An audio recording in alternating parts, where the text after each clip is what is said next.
Évoquer des images de la nature fait souvent surgir des images de collines verdoyantes et ondulantes, de buissons colorés, d'immenses arbres imposants et d'eaux calmes et vitreuses. Mais il y a un certain niveau de danger dans la nature sauvage, même pour ceux qui sont expérimentés et bien informés. Dans l'épisode d'aujourd'hui de Détective Cold Case, nous allons explorer 3 cas étranges et inexpliqués de disparition de chasseurs. Thomas Messick, senior portant une veste de camouflage et une salopette assortie, et portant son fusil et son talkie-walkie, Thomas Messick senior, âgé de 82 ans, était prêt pour son voyage de chasse annuel avec ses amis à la Lake George Wild Forest dans l'État de New York. La forêt de 72 000 acres se compose de charmantes cascades, d'eau de mare cristalline et de forêts de la verte dense.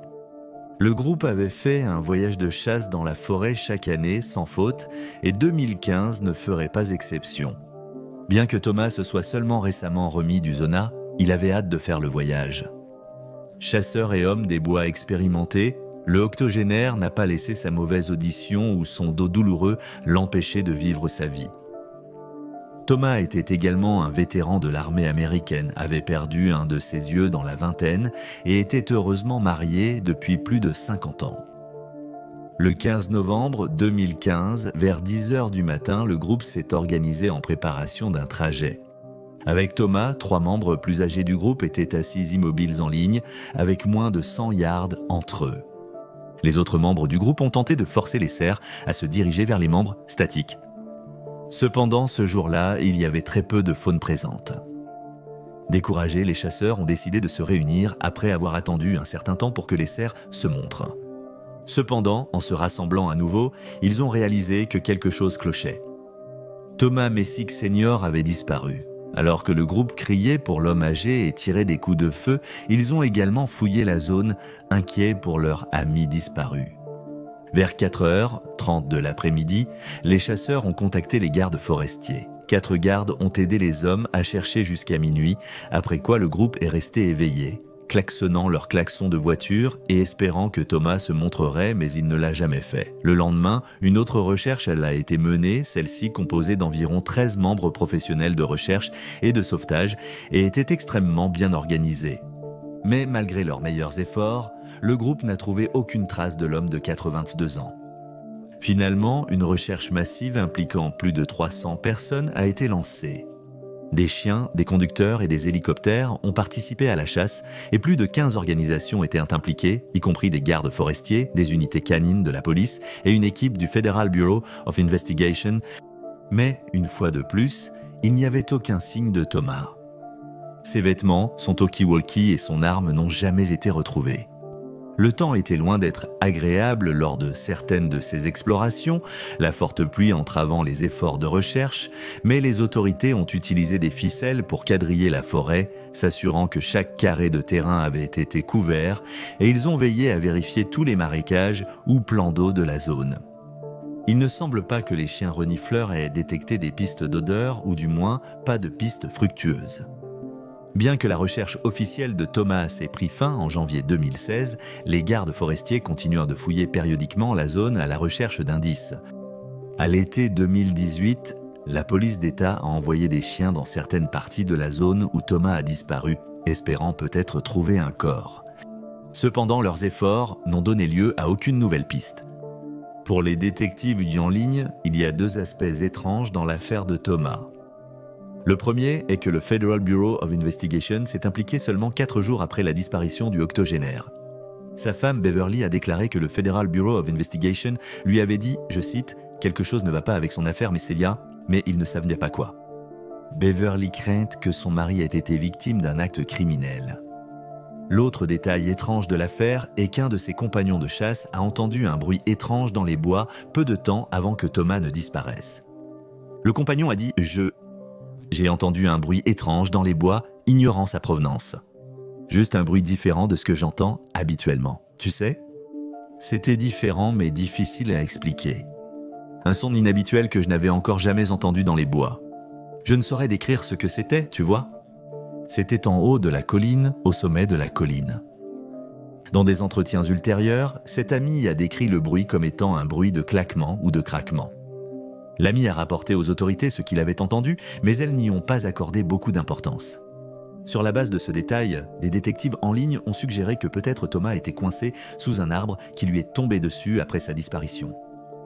D'autres ont suggéré que peut-être ce bruit était le craquement d'un couvercle en bois d'un vieux puits de mine qui se brisait.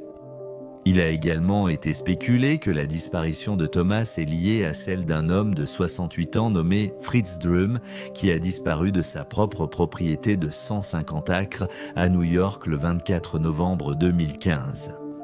Malheureusement, il est largement admis qu'en raison de sa mauvaise santé, Thomas est décédé de problèmes cardiaques ou a peut-être succombé aux éléments après sa disparition. Les autorités ne pensaient pas que Thomas aurait pu aller loin compte tenu de son âge et de sa santé déclinante, tandis que ses amis et sa famille pensent qu'il est très probable qu'il soit décédé peu de temps après sa disparition. Le cas de Thomas reste non résolu.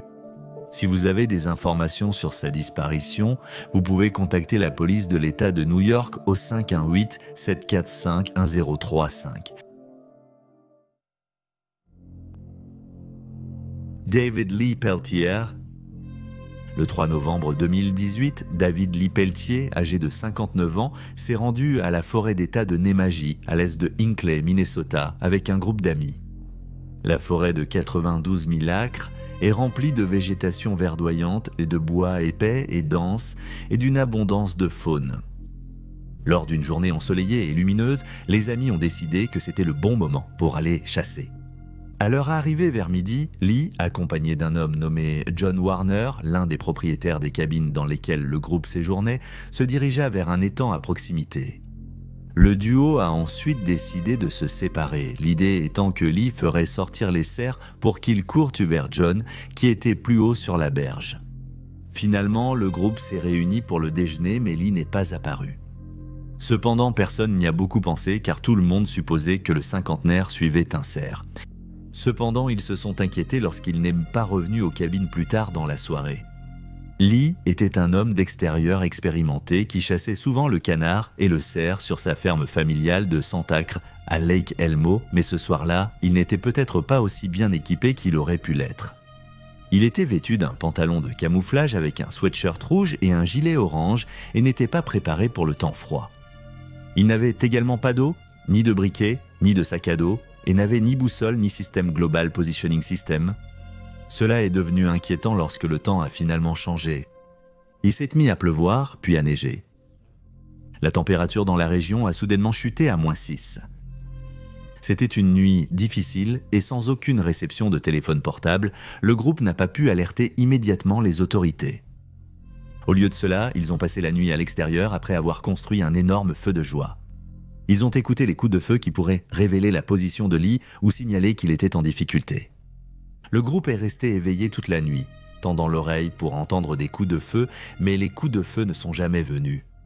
Le lendemain matin, le groupe a cherché leur compagnon chasseur disparu mais n'a pas réussi à le localiser, alors ils ont fait le trajet d'une demi-heure jusqu'à la ville la plus proche, jusqu'à ce qu'ils aient du réseau sur leur téléphone portable. De là, ils ont appelé les autorités locales. 5 officiers du bureau du shérif du comté de Pine et du département des ressources naturelles du Minnesota sont arrivés sur les lieux et ont commencé à aider à la recherche. Ils ont exploré la zone à pied et en vélo tout terrain jusqu'à ce que le ciel devienne sombre. Le lendemain matin, la communauté locale s'est réunie avec des amis et la famille pour aider à chercher le cinquantenaire. Selon le fils de Lee, le terrain humide de la région était dangereux et rendait la recherche difficile. Le terrain était couvert de marécages, marais et tourbières. Il a ajouté que les autorités retrouvaient souvent les personnes perdues à un demi-mile de l'endroit où elles avaient été vues pour la dernière fois, mais que son père était en bonne forme physique et avait probablement parcouru beaucoup plus de terrain que ce à quoi les forces de l'ordre étaient habituées. Les relevés d'appels d'AT&T montrent que Lee a passé 3 appels à 1h40 de l'après-midi, le 3 novembre, à ses compagnons de chasse. Son téléphone n'est pas tombé en panne avant 5h30 du matin. Le lendemain matin, ceci pour certains a écarté l'idée qu'il soit simplement tombé dans un plan d'eau car son téléphone n'aurait pas duré aussi longtemps qu'il l'a fait. Malheureusement, les appels n'ont pas abouti en raison de la mauvaise réception du téléphone dans la forêt. Les enfants de Lee ont suggéré que peut-être leur père est monté dans un arbre pour essayer d'obtenir du réseau. Cela a conduit certains à théoriser qu'il est peut-être ensuite tombé et s'est blessé. L'une de ses filles a dit que chercher leur père était comme chercher une aiguille dans une botte de foin, littéralement. D'autres idées sur ce qui aurait pu arriver à Lee ont été proposées par des détectives en ligne, y compris qu'il a eu une crise cardiaque, a succombé aux éléments ou est tombé victime d'un trou de sinkhole. D'autres ont noté qu'il est étrange que les chiens pisteurs n'aient jamais trouvé de piste et qu'il n'y avait pas d'empreintes de pas ou d'autres signes que le cinquantenaire avait été dans la région. Ses vêtements n'ont jamais été retrouvés. Son téléphone et son fusil n'ont pas été retrouvés. La forêt d'État de Namaji est certainement une force avec laquelle il faut compter. Juste un an plus tôt, en septembre 2017, un chasseur de 61 ans de Lakeville a passé 3 nuits perdu dans la région. Il a survécu en buvant de l'eau de marais jusqu'à son sauvetage. Il a été localisé parce qu'il a réussi à faire un feu qui a été détecté par des caméras infrarouges sur un avion de recherche qui passait. Lee a laissé derrière lui 9 petits-enfants quand il a disparu dans la forêt ce jour de novembre 2018. Dans les années qui ont suivi, il y a eu peu de progrès dans son affaire. Ses enfants ont créé un GoFundMe peu de temps après sa disparition et ont collecté $10 000 pour aider aux efforts de recherche. Mais jusqu'à présent, leurs efforts ont été vains. Si vous avez des informations sur la disparition de David Lee Pelletier, vous pouvez contacter le bureau du shérif du comté de Pine au 320-629-8380.